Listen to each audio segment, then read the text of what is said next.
Here's a little trivia for you. What is 10 feet long, can weigh up to 200 pounds, and armored like a tank? Well, the answer is the Arapaima, a real-life Amazon River monster. If you've never heard of it, I will let Jeremy Wade of Animal Planet's River Monsters fill you in on the facts.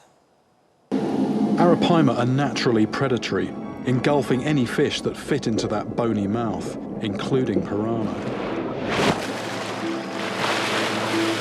They will even consume birds and other animals, sucking them down from the water surface. But it could still actually kill you. That is a very solid lump of bone with an enormous mass of muscle behind it. So why the lesson on a monster fish that lives half a world away? Well, it is now in our waters. Over the weekend, a woman walking through Cape Coral's J.C. Park came across this 5.5-foot-long fish. It was dead. Wildlife officers confirmed it is an Arapaima. If there are more of these invasive fish in our waterways, it could be bad news for our ecosystem. So we sent NBC2's Alex Howard on a mission to get to the bottom of this mystery. The woman who first noticed the fish saw it floating in the water along the Caloosahatchee River here at J.C. Park in Cape Coral. But it wasn't until she snapped a photo of it with her phone and posted it to Facebook that someone was able to identify it as an Arapaima.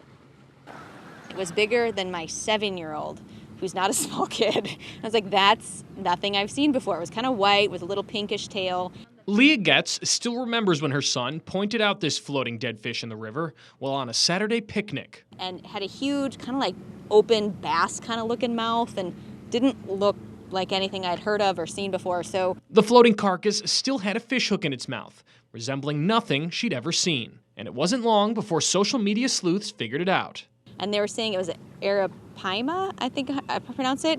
And I looked at the pictures and it was dead on. But that answer only brought more questions, like how a 5.5-foot-long Amazon predator ended up in the Caloosahatchee River. Considering what's already here and established in Florida, nothing really surprises me too much anymore. John Cassani is an ecologist for the Caloosa Waterkeeper and worries that this carcass could mean there are more. He says as South Florida's climate warms, the zones in which Arapaima can live continue to creep north, despite an FWC risk study saying our waters are too cold. This risk study done on Arapaima was done, I'm thinking, close to 10 years ago.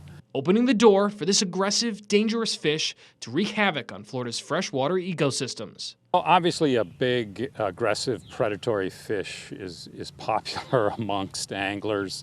But again, the risk to the ecosystem far outweighs the recreational value of these species. In Cape Coral, Alex Howard, NBC2.